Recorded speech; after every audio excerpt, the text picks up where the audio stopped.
Mr. Secretary General, Mr. President, world leaders, and distinguished delegates, welcome to New York.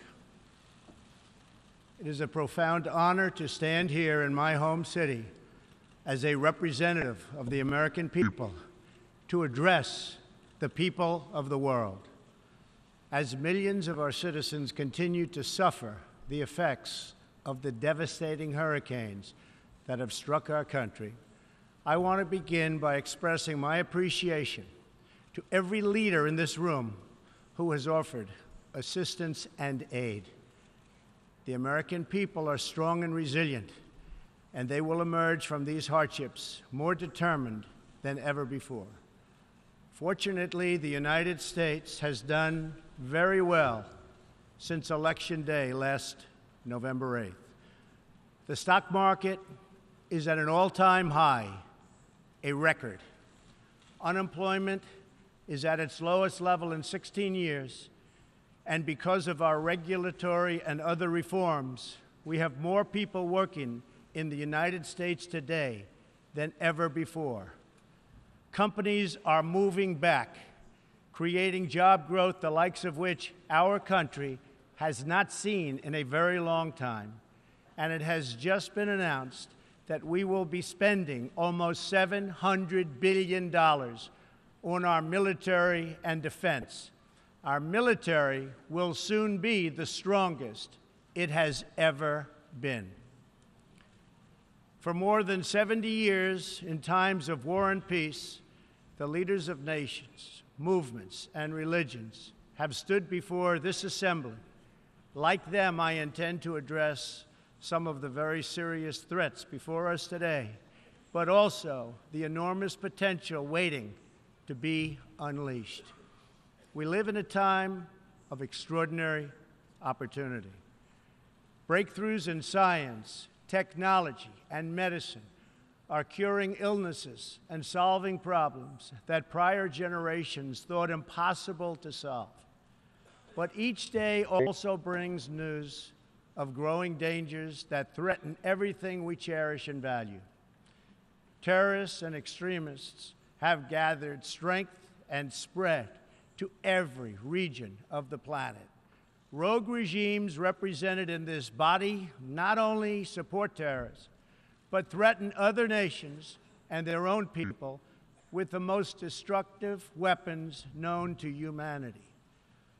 Authority and authoritarian powers seek to collapse the values, the systems, and alliances that prevented conflict and tilted the world toward freedom since World War II. International criminal networks traffic drugs, weapons, people, forced dislocation and mass migration, threaten our borders, and new forms of aggression exploit technology to menace our citizens. To put it simply, we meet at a time of both immense promise and great peril. It is entirely up to us whether we lift the world to new heights or let it fall into a valley of disrepair. We have it in our power, should we so choose, to lift millions from poverty, to help our citizens realize their dreams, and to ensure that new generations of children are raised free from violence, hatred, and fear. This institution was founded in the aftermath of 2 world wars to help shape this better future. It was based on the vision that diverse nations could cooperate to protect their sovereignty, preserve their security, and promote their prosperity. It was in the same period, exactly 70 years ago, that the United States developed the Marshall Plan to help restore Europe. Those 3 beautiful pillars, they're pillars of peace, sovereignty, security, and prosperity. The Marshall Plan was built on the noble idea that the whole world is safer when nations are strong independent, and free. As President Truman said in his message to Congress at that time, our support of European recovery is in full accord with our support of the United Nations. The success of the United Nations depends upon the independent strength of its members. To overcome the perils of the present and to achieve the promise of the future, we must begin with the wisdom of the past. Our success depends on a coalition of strong and independent nations that embrace their sovereignty to promote security, prosperity, and peace for themselves and for the world. We do not expect diverse countries to share the same cultures, traditions, or even systems of government, but we do expect all nations to uphold these two core sovereign duties: to respect the interests of their own people and the rights of every other sovereign nation. This is the beautiful vision of this institution, foundation for cooperation and success. Strong sovereign nations let diverse countries with different values, different cultures, and different dreams not just coexist, but work side by side on the basis of mutual respect. Strong sovereign nations let their people take ownership of the future and control their own destiny. And strong sovereign nations allow individuals to flourish in the fullness of the life intended by God. In America, we do not seek to impose our way of life on anyone, but rather to let it shine as an example for everyone to watch. This week gives our country a special reason to take pride in that example. We are celebrating the 230th anniversary of our beloved, still in use. This timeless document has been the peace, prosperity for Americans, and for countless millions around the globe whose own countries have found inspiration in its respect for human dignity and the rule of law. The greatest in the United States Constitution is its first three beautiful words. They are, "We the people." Generations of Americans have sacrificed to maintain the promise words, the promise of our country and of our great history. In America, the people govern, the people rule, and the people are sovereign. I was elected not to take power, but to give power to the American people where it belongs. In foreign affairs, we are renewing this founding principle of sovereignty. Our government's first duty is to its people, to our citizens, to serve their needs, to ensure their safety, to preserve their rights, and to defend their values. As President of the United States, I will always put America first, just like you, as the leaders of your countries, will always and should always put your countries first.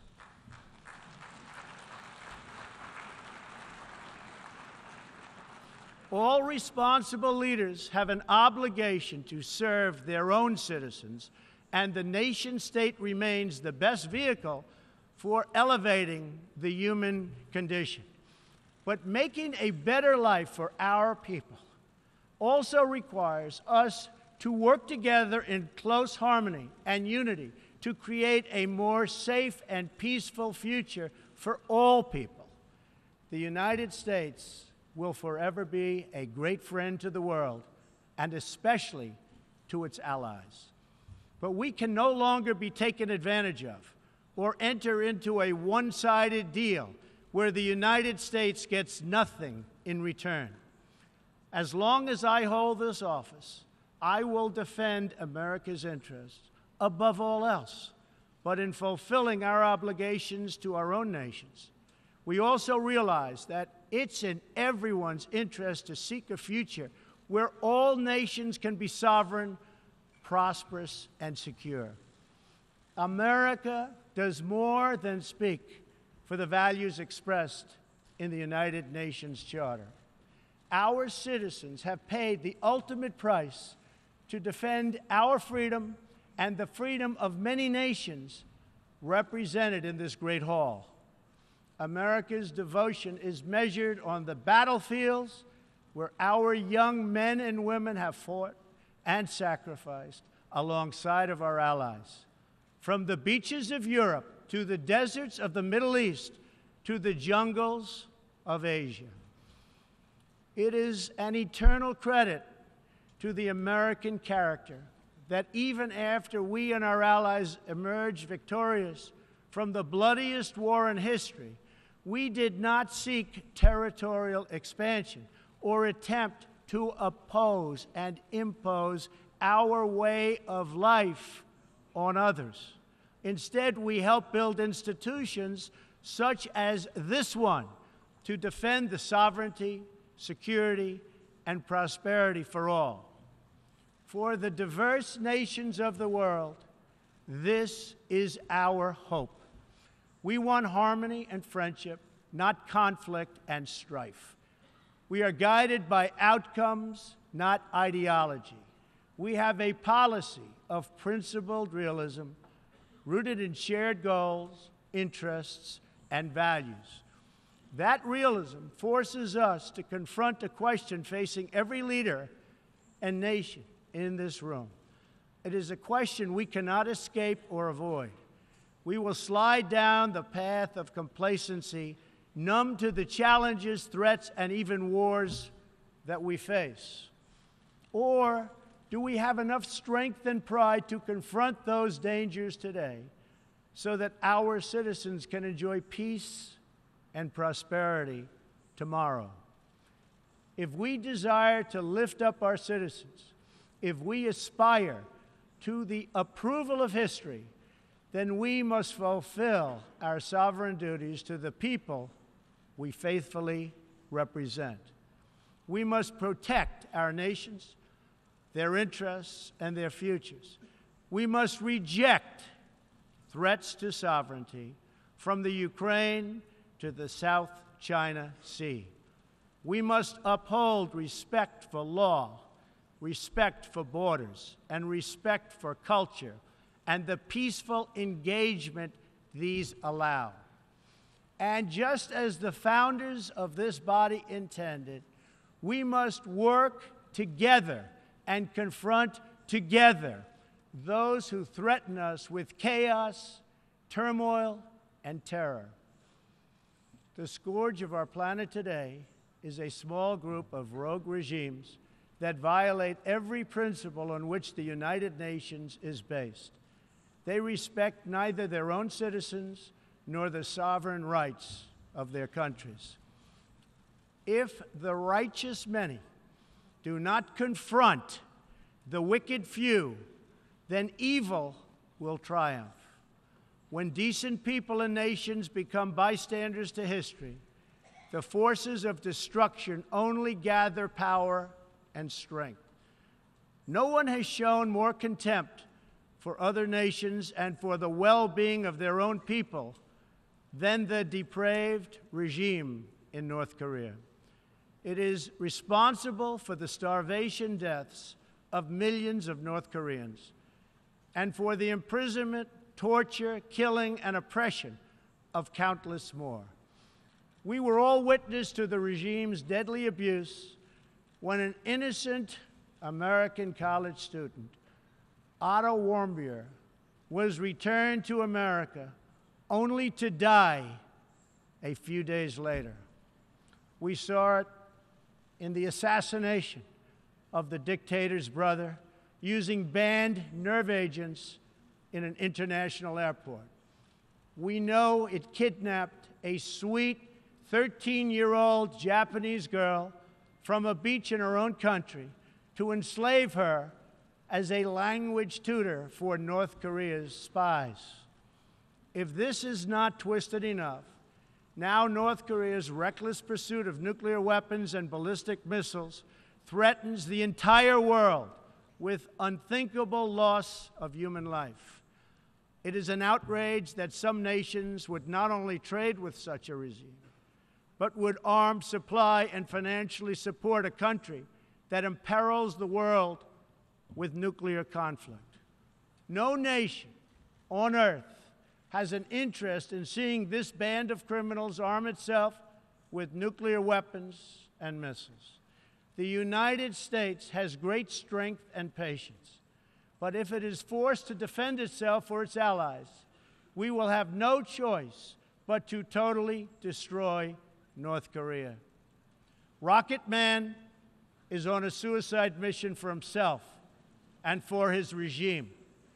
The United States is ready, willing, and able, but hopefully this will not be necessary. That's what the United Nations is all about. That's what the United Nations is for. Let's see how they do. It is time for North Korea to realize that the denuclearization is its only acceptable future. The United Nations Security Council recently held 2 unanimous 15-0 votes adopting hard-hitting resolutions against North Korea, and I want to thank China and Russia for joining the vote to impose sanctions along with all of the other members of the Security Council. Thank you to all involved. But we must do much more. It is time for all nations to work together to isolate the Kim regime until it ceases its hostile behavior. We face this decision not only in North Korea. It is far past time for the nations of the world to confront another reckless regime, one that speaks openly of mass murder, vowing death to America, destruction to Israel, and ruin for many leaders and nations in this room. The Iranian government masks a corrupt dictatorship behind the false guise of a democracy. It has turned a wealthy country with a rich history and culture into an economically depleted rogue state whose chief exports are violence, bloodshed, and chaos. The longest suffering victims of Iran's leaders are, in fact, its own people. Rather than use its resources to improve Iranian lives, its oil profits go to fund Hezbollah and other terrorists that kill innocent Muslims and attack their peaceful Arab and Israeli neighbors. This wealth, which rightly belongs to Iran's people, also goes to shore up Bashar al-Assad's dictatorship, fuel Yemen's civil war, and undermine peace throughout the entire Middle East. We cannot let a murderous regime continue these destabilizing activities while building dangerous missiles, and we cannot abide by an agreement if it provides cover for the eventual construction of a nuclear program.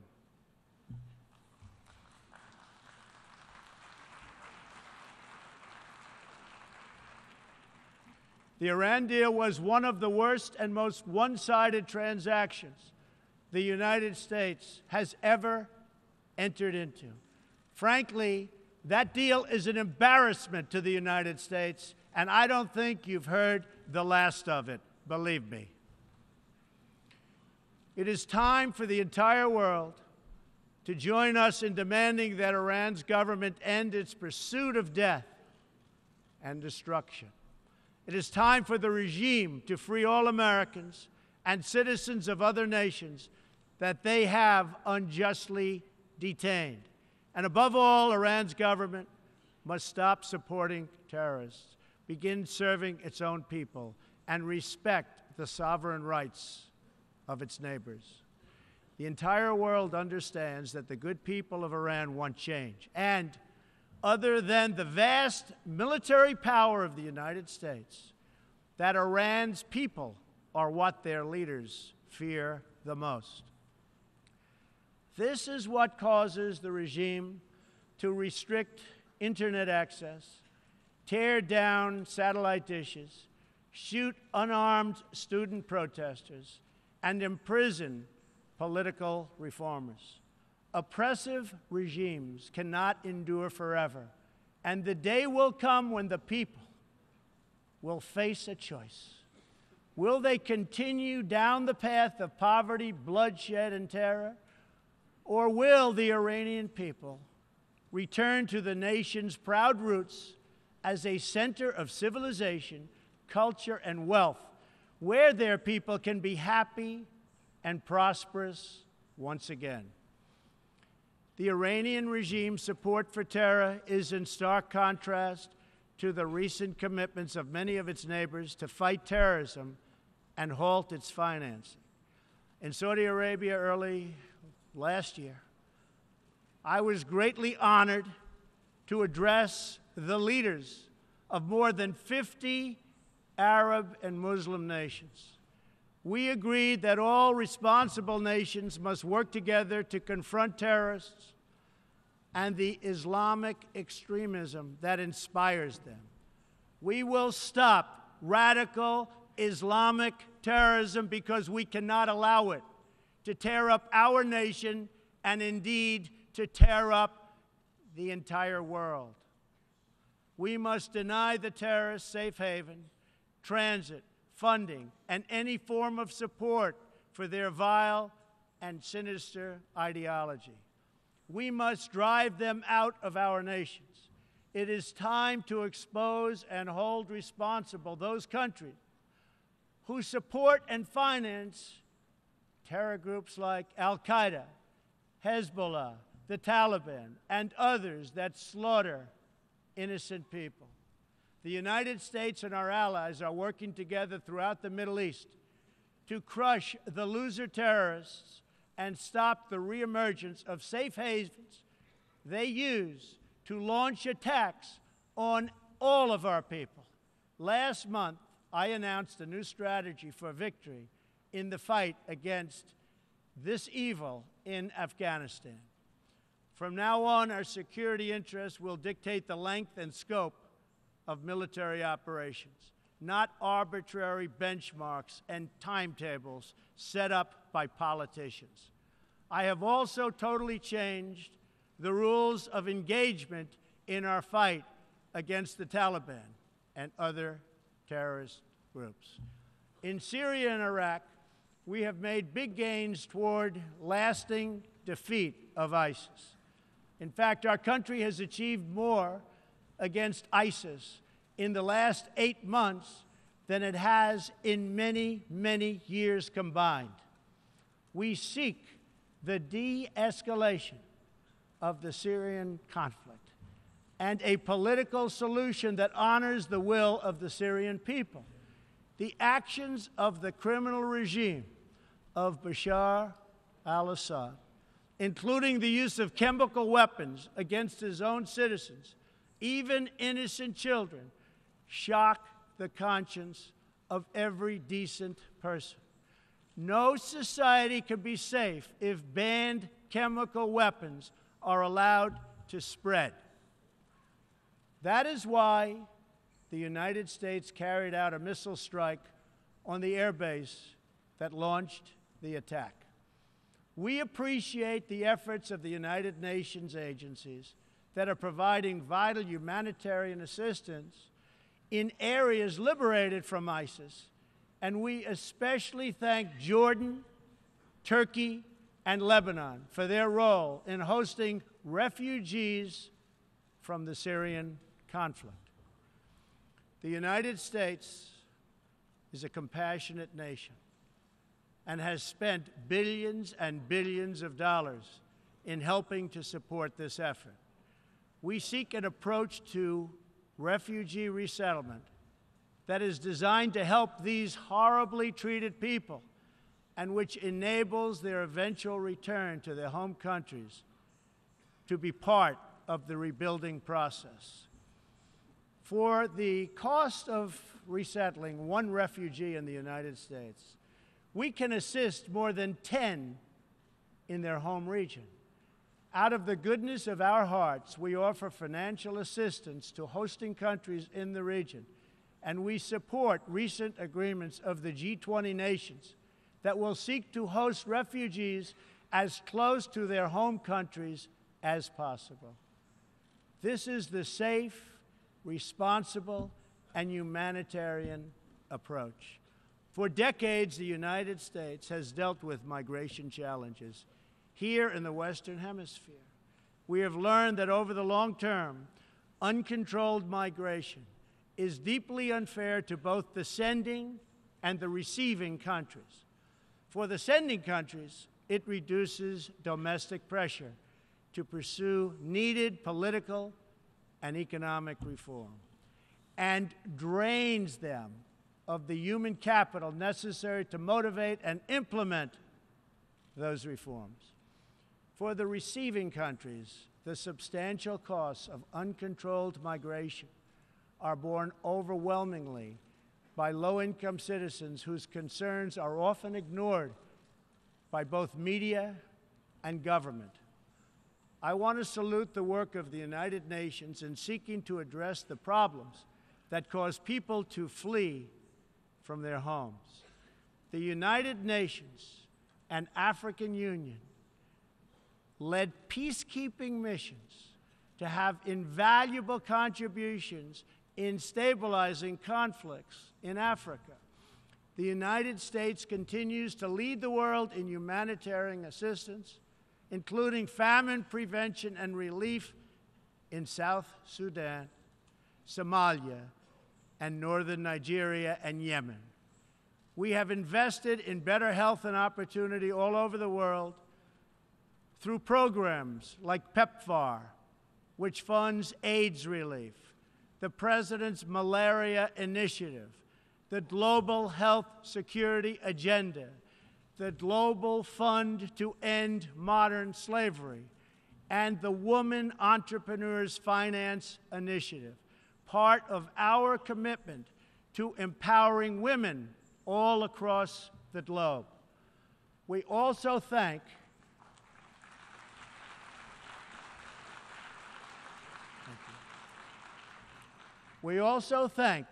the Secretary General for recognizing that the United Nations must reform if it is to be an effective partner in confronting threats to sovereignty, security, and prosperity. Too often, the focus of this organization has not been on results, but on bureaucracy and process.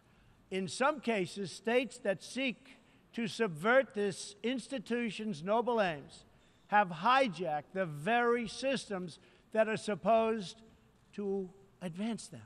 For example, it is a massive source of embarrassment to the United Nations that some governments with egregious human rights records sit on the UN Human Rights Council. The United States is one out of 193 countries in the United Nations, and yet we pay 22% of the entire budget and more. In fact, we pay far more than anybody realizes. The United States bears an unfair cost burden, but to be fair, if it could actually accomplish all of its stated goals, especially the goal of peace, this investment would easily be well worth it. Major portions of the world are in conflict, and some, in fact, are going to hell. But the powerful people in this room, under the guidance and auspices of the United Nations, can solve many of these vicious and complex problems. The American people hope that one day soon the United Nations can be a much more accountable and effective advocate for human dignity and freedom around the world. In the meantime, we believe that no nation should have to bear a disproportionate share of the burden, militarily or financially. Nations of the world must take a greater role in promoting secure and prosperous societies in their own regions. That is why in the Western Hemisphere, the United States has stood against the corrupt, destabilizing regime in Cuba and embraced the enduring dream of the Cuban people to live in freedom. My administration recently announced that we will not lift sanctions on the Cuban government until it makes fundamental reforms.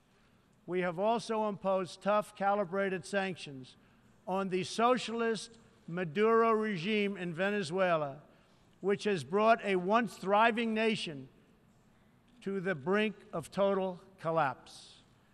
The socialist dictatorship of Nicolas Maduro has inflicted terrible pain and suffering on the good people of that country. This corrupt regime destroyed a prosperous nation by imposing a failed ideology that has produced poverty and misery everywhere it has been tried. To make matters worse, Maduro has defied his own people, stealing power from their elected representatives to preserve his disastrous rule. The Venezuelan people are starving, and their country is collapsing. Their democratic institutions are being destroyed. This situation is completely unacceptable, and we cannot stand by and watch. As a responsible neighbor and friend, we and all others have a goal. That goal is to help them regain their freedom, recover their country, and restore their democracy. I would like to thank leaders in this room for condemning the regime and providing vital support to the Venezuelan people. The United States has taken important steps to hold the regime accountable. We are prepared to take further action if the government of Venezuela persists on its path to impose authoritarian rule on the Venezuelan people. We are fortunate to have incredibly strong and healthy trade relationships with many of the Latin American countries gathered here today. Our economic bond forms a critical foundation for advancing peace and prosperity for all of our people and all of our neighbors. I ask every country represented here today to be prepared to do more to address this very real crisis.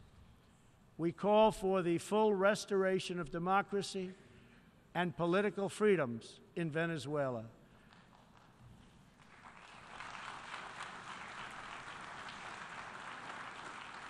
The problem in Venezuela is not that socialism has been poorly implemented, but that socialism has been faithfully implemented.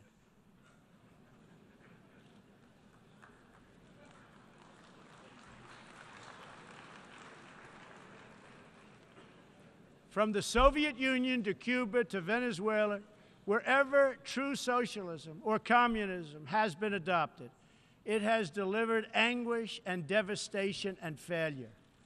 Those who preach the tenets of these discredited ideologies only contribute to the continued suffering of the people who live under these cruel systems. America stands with every person living under a brutal regime. Our respect for sovereignty is also a call for action. All people deserve a government that cares for their safety, their interests, and their well-being, including their prosperity. In America, we seek stronger ties of business and trade with all nations of goodwill. But this trade must be fair and it must be reciprocal. For too long, the American people were told that mammoth multinational trade deals, unaccountable international tribunals, and powerful global bureaucracies were the best way to promote their success. But as those promises flowed, millions of jobs vanished and thousands of factories disappeared. Others gamed the system and broke the rules. And our great middle class, once the bedrock of American prosperity, was forgotten and left behind.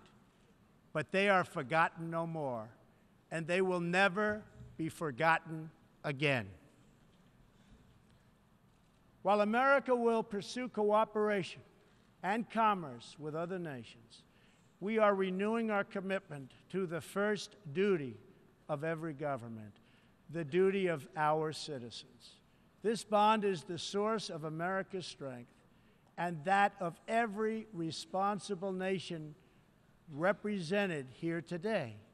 If this organization is to have any hope of successfully confronting the challenges before us, it will depend, as President Truman said some 70 years ago, on the independent strength of its members. If we are to embrace the opportunities of the future and overcome the present dangers together, there can be no substitute for strong, sovereign, and independent nations. Nations that are rooted in their histories and invested in their destinies. Nations that seek allies to befriend, not enemies to conquer. And most important of all, nations that are home to patriots, to men and women who are willing to sacrifice for their countries, their fellow citizens, and for all that is best in the human spirit. In remembering the great victory that led to this body's founding, we must never forget that those heroes who fought against evil also fought for the nations that they loved. Patriotism led the Poles to die to save Poland, the French to fight for a free France, and the Brits to stand strong for Britain. Today, if we do not invest ourselves, our hearts, and our minds in our nations, if we will not build strong families, safe communities, and healthy societies for ourselves, no one can do it for us. We cannot wait for someone else, for faraway countries or far-off bureaucracies. We can't do it. We must solve our problems to build our prosperity, to secure our future, or we will build vulnerable to decay, domination, and defeat. The true question for the United Nations today, for people all over the world who hope for better lives for themselves and their children, is a basic one. Are we still patriots? Do we love our nations enough to protect their sovereignty and to take ownership of their futures? Do we revere them enough to defend their interests, preserve their cultures, and ensure a peaceful world for their citizens? One of the greatest American patriots, John Adams, wrote that the American Revolution was effected before the war commenced. The revolution was in the minds and hearts of the people. That was the moment when America awoke, when we looked around and understood that we were a nation.